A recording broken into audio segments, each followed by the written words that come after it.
Can help make the journey safer and more enjoyable for everyone. Dr. Michael King of the Eastern Animal Hospital is joining us this morning. Good morning. Good morning. So what's your tip for traveling with this one?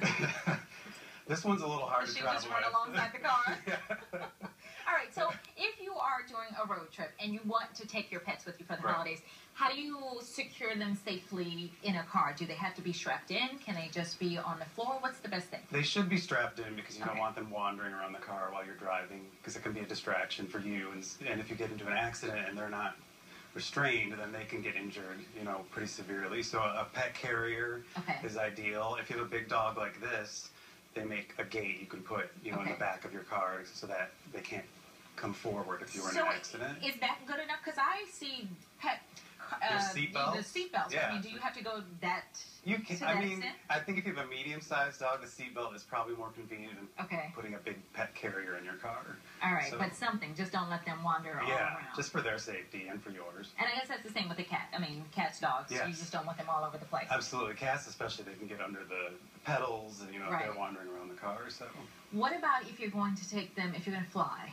What do you do? if you're going to fly, you'll need to see your veterinarian ahead of time because you'll need to get certification that they're healthy enough to fly. Okay.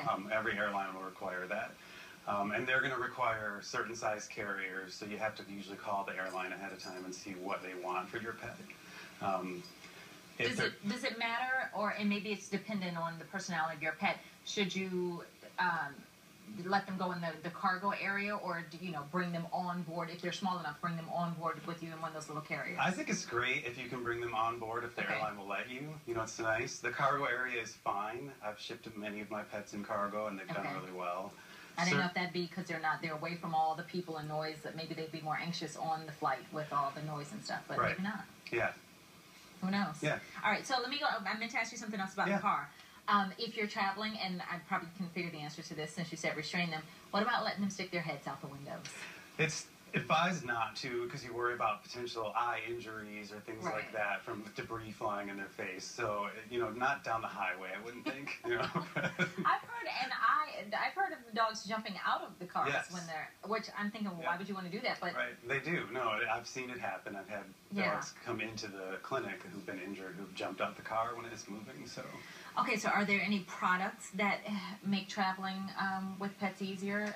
Yeah, I could say I recommend initially see how your pet is in the car, because some are fine, but some are going to be nervous.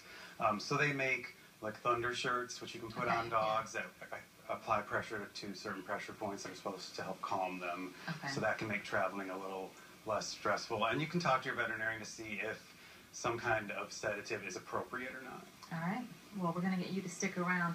Dr. King is going to join us to answer any pet questions that you may have, whether it's traveling or something else. So you can post your questions on our Facebook page or send us a tweet at Fox Baltimore. Coming up, we have an